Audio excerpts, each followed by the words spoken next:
Pat the podcast editor here. Do you ever feel like you're in over your head? Well, today Dan and Lloyd are talking imposter syndrome and why it's more common than you might think. That like underlying fear of like, maybe I'm not good enough for this and someone's going to find out and then I won't have my job.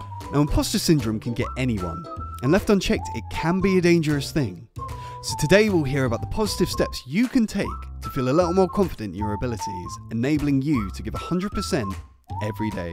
I think look at that, look at the results achieved and make sure you acknowledge that I did a good you thing. have done a good job to make that happen. Like if you shouldn't be in this role or shouldn't have this responsibility, you wouldn't have achieved that thing. So what can you do to get a little bit closer to shedding that imposter syndrome? Stick around to find out. Right, let's get stuck in. This is episode 65 of the Business Anchors podcast. We're just a couple of business anchors. Welcome to the Business Anchors podcast. This jingle is slightly too long. This jingle is slightly too long. What is imposter syndrome and how do you know if you have it, Dan? That's a really good question, and I think we should do a podcast episode on it. Okay, let's go. So I actually looked up a definition for this because I think I've got my own opinion, but I wanted to actually do a bit of research. Do you want to know what the actual definition of imposter syndrome is, Lloyd? Along with our listeners, I do, yeah. So, imposter syndrome, also known as imposter phenomenon, imposterism, fraud syndrome, or the imposter experience, is a psychological pattern in which an individual doubts their skills, talents, or accomplishments, and has a persistent internalized fear of being exposed as a fraud. That actually makes sense when you think about what it is. Yeah, I think this is. There's certainly been more about it in the kind of like businessy media and entrepreneurial media and that kind of thing online. But I think this is much bigger than people think. And I think most people have some kind of element of this. That like underlying fear of like, maybe I'm not good enough for this and someone's going to find out and then I won't have my job. I'm going to lose my job. Question for you. Do you have imposter syndrome? Or have you ever had it? I think so, yes. Yeah, I definitely As in you think so. you've got it now? Or you've had partially, yeah. Okay. I think it's always been a thing for me. I think since kind of speaking to people that are in very high up jobs for big businesses and brands, right, and speaking to people who have sold their businesses for millions, and speaking to them about how they were trying to work out what they're doing, I have it much less. Because I think once you've spoken to people who, in your mind, you think should know what they're doing because they're hugely successful, and they say, oh yeah, well, obviously everyone's just working out the best way to do things day to day. No one knows the exact answer all the time. Then that has made me think over the years, oh, okay, that's normal. And I think if you want to improve anything or perform at a high level with anything, then you are going to be working out what to do and you're not going to know everything. And that's what one of the reasons I like doing this podcast, because we openly talk about stuff we're not very good at, challenges we've had, and I think like that help. And I've actually had emails and replies to the Friday Club when I promoted podcasts of people saying it's so good to hear that you don't have all your processes. This is an email I got last week about, I did an email about the standard operating processes and things that we're doing. Someone replied like, I've been meaning to do this, and it's nice to hear that a business that I perceive as being really successful doesn't have that. I think that's great because we try to be really honest with this podcast, and I suppose part of this whole imposter syndrome thing is, especially online, most people are putting out all the best stuff. You don't go online and go, had a great, someone dropped a fork. Sorry if you heard that, listeners. You don't go at the end of your day at work, post on Instagram, I did a terrible job just finished my highly paid job. Who knows if I did it right? I don't really know what I'm doing. But like everyone has days like that sometimes. And I think it's important that we acknowledge that for high performance, you have to be doing things that you haven't done before or working out new ways to do things. And that will feel like you don't know what you're doing. And that's okay. And that doesn't mean you're rubbish. We're literally all making it up as we go along. Like if you are pushing yourself to achieve things that other people in your industry aren't, then you need to be, like you said, Lloyd, you need to be trying new things that people don't know how to do yet. It's weird not thinking like the most successful people in the world don't actually know entirely what they're doing. Yeah. And also to grow a business, so say you've done a project that is worth 50 things. I love it. To continue last week's theme. And then you win a project worth 70 things. Then there's going to be elements of that project you've never done before. Yeah. So you are going to do things that you know you can do really well, and then there's going to be an element where you go, right, I need to work out how to do this really well. I haven't done this before. And so that you can have the mindset of, oh my God, I'm not good enough to do this. Yeah. And that's the whole imposter syndrome thing, I think, which a lot of us feel like, oh God, I've taken this on. Like, can I really do this? Or you could think, all right, I'm going to work out how to do this really well, and that's okay. And then next week or next month, when you get contracts for 100 things, there'll be all that stuff you're really good at, and then extra stuff. So going back to you having imposter syndrome, how did you know you had it? Is it really simple? Is this a stupid question? Or like, if people are listening thinking, have I got imposter syndrome? So I think for years I didn't know. It's only been recently that I recognised in the past the feelings I had, and still currently, but much less. What were those feelings? Well, the reason I've recognised it is sort of panicking or worrying about future things to do with work. Almost thinking like, oh, what if they ask this stuff and I don't know? And then realising every time I then have that meeting or have that call or do that thing, that I do know what I'm doing, and they were really impressed because it's the reassurance, isn't it? Because I'm actually good at what I do, and we're good at what we do. It's the thinking of like, I've been in a situation that was difficult before, and I've actually had this speaking on stage. Yeah. I never actually thought this till we've had this discussion. I used to panic and think, what if someone asked something about social media that I don't know, and I'm supposed to be the one that knows everything about social media? And I remember panicking, and a few times it's really cringe, and we've spoken about it on the podcast before. We did a whole episode about speaking on stage. I remember trying to fumble answers to stuff just to sound like I would say something. So someone asked a question that I completely didn't have a clue about, and it's always awkward because you can always tell when someone's fumbling an answer. Yeah. Whereas now, I am very comfortable, and even taking it on another tangent in things like pitches to new clients, if someone asks a question I don't know, I know that it's much better to say, I don't actually know that. That's interesting. After this, I'm going to have a look and find that out, rather than, If you think it's no one's job to know everything, because that would be ridiculous. And, even leaders, the leader of this country, Boris Johnson, in the press conferences and, thank you, and, Prime Minister's questions. I'll hand over to Chris Whitty. Yeah, he doesn't say that he knows everything. He says, yeah, that's an interesting point. And then says, what I will be doing is speaking to this person. And then we'll make sure we look into that and do how this. They're trained, how they're trained to answer those questions. Like, they definitely have they have a thing where, like, if you don't know an answer, go down this direction, acknowledge it, say something similar to it, go on another tangent. As much as I criticise Boris Johnson because he's an idiot, in my opinion, being the leader of a country, you can't know every detail about everything that goes on in the UK. Like it's completely okay that you don't. And just like if you are leading a business, it's okay that I don't know how to set up this lighting that's around us. Do you know how to do that?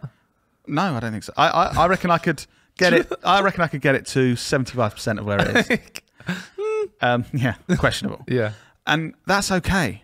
Yeah, like no one has to know everything because that's not part of your role. So if in your role, or if you're working for a new client and you've got your own business and you're thinking, oh, what if I don't know something? It's okay to feel like that. Yeah, I think it's hard if you don't know anything. If you're an idiot. Yeah.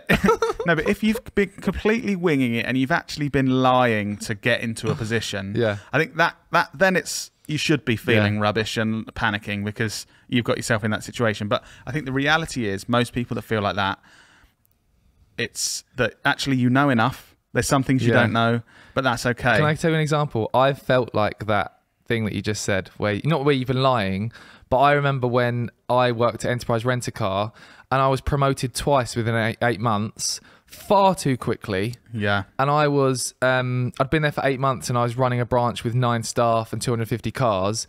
And I'd been there for 8 months. And that's definitely the time I remember having the most imposter syndrome, but it was actually valid because I didn't know what I was doing. I'd been promoted too quickly. I'm an imposter. Yeah. Get me out of here. I'm an imposter. And that's when I obviously had my meltdown and stuff because, you know, when you've got the authority that you should be doing certain things, but you don't have a clue what the F you're doing.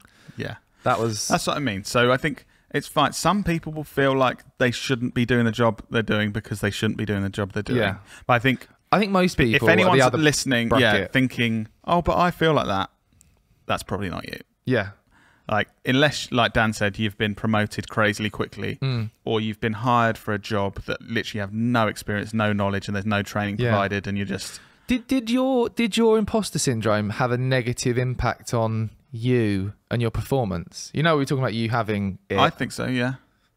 And I think since it's become a lesser extent, it's weird because it's like, now I've mingled with like people in high places who we perceive as doing really well, which is really, it sounds arsey, not arsey, it's a weird word, sounds like weird, but people that are paid a lot, people that have loads of responsibility, people that I look up to, people that are working, you know, for massive brands in these responsible positions, and hearing them being like, yeah, we have this thing, so we try and do this thing on TikTok, don't know how it works, and I think you're the guys that I thought knew everything.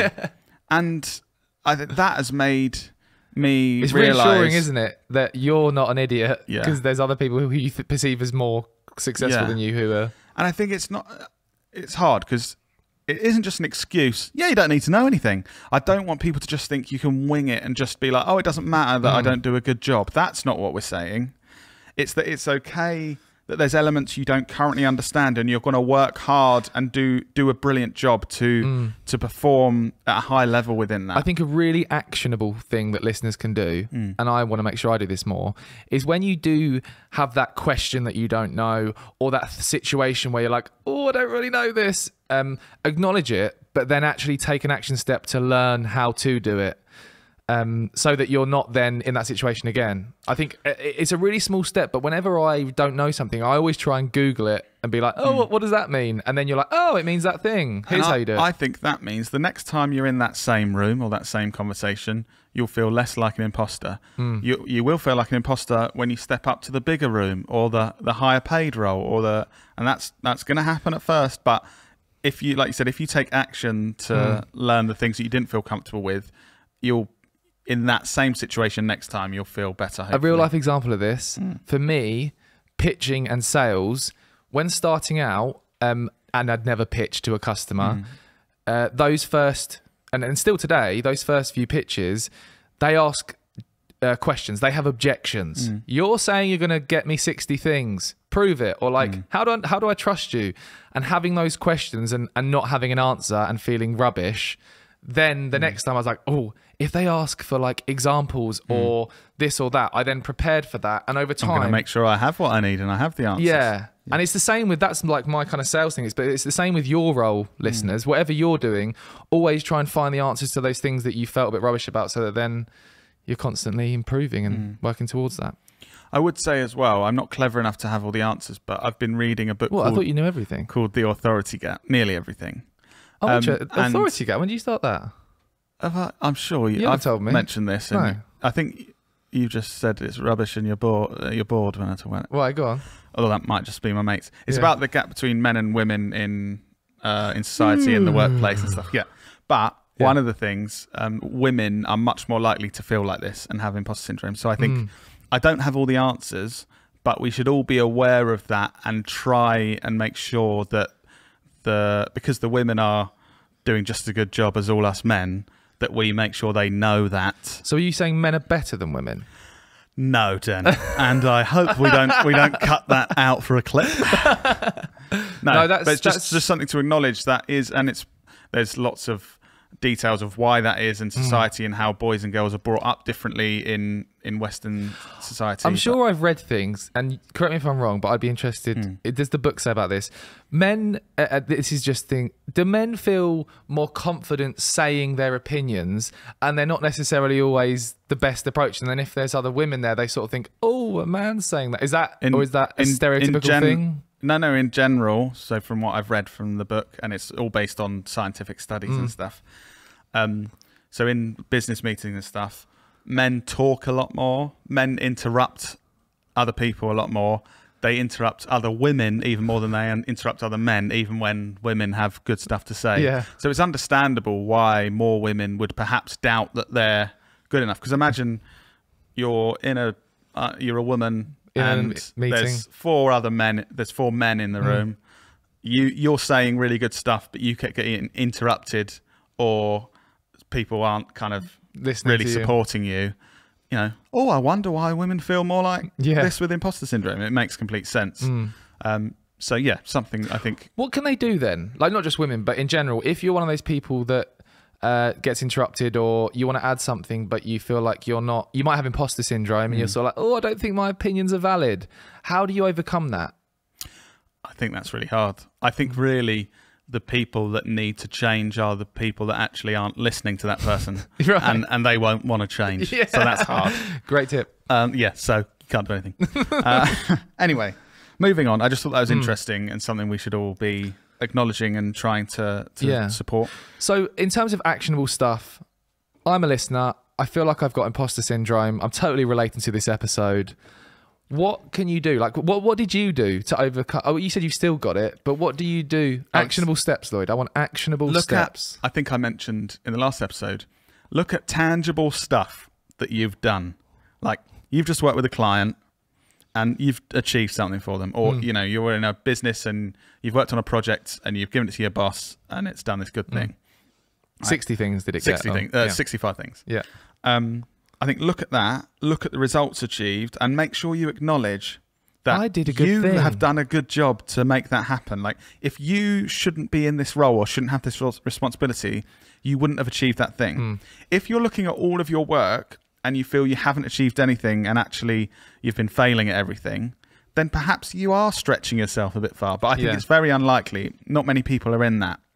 Yeah. So you can acknowledge all those small good things you've done to try and reinforce in your mind, like, I am actually all right at my job. That's helped me, because so much stuff is going on day to day within this business. And then when you look at it and go, oh shit, like, our business is turning over this much. Like, that's allowed us to hire this many people. We've achieved these results for our clients. So we must know a bit what we're doing. Like, if we didn't know what we're doing, we would be like our competitors that started the same time as us, but still have 2 people and are still working with smaller clients. Like, we do know what we're doing. We're doing a good job. I think we have spoken about this on walks before. We rarely acknowledge kind of things we've done and where we've got to. We've got to get better. We've got to improve. We've got to hire more people. We've got to get bigger clients. Whereas we don't look back much and think, oh, we've actually... I think that's a good point. Like, everyone, listeners, should be thinking, looking back at what they've done and thinking... I do think that if you have imposter syndrome or you feel these things to any extent, it may be that you are someone who constantly wants to improve. So because you have that mindset, you're never quite where you want to be. You always want to know more.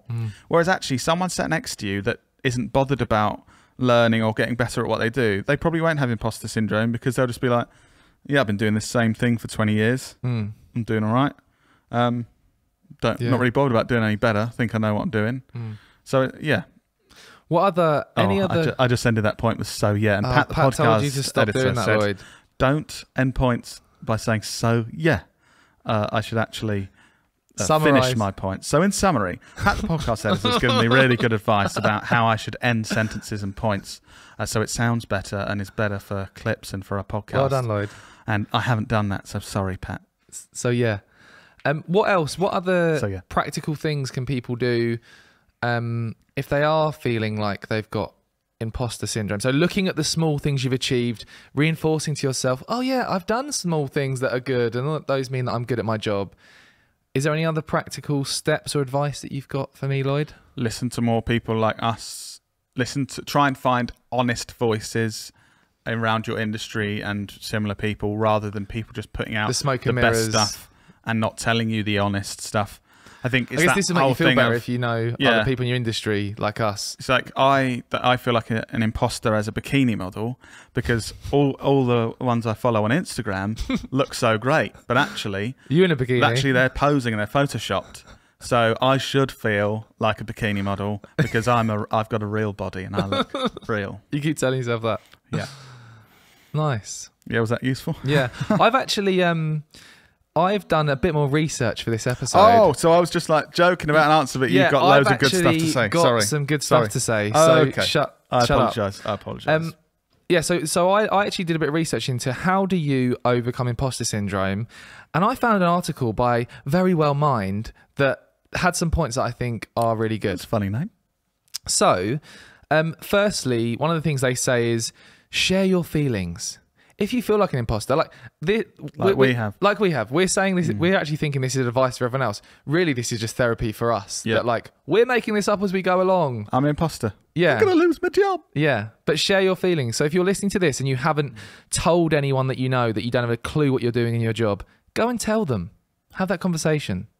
Message us and They tell us. might be thinking the same thing. Yeah, because Highly then that makes you likely. feel better. Like I feel better about not having a clue what I'm doing because I've said it to you.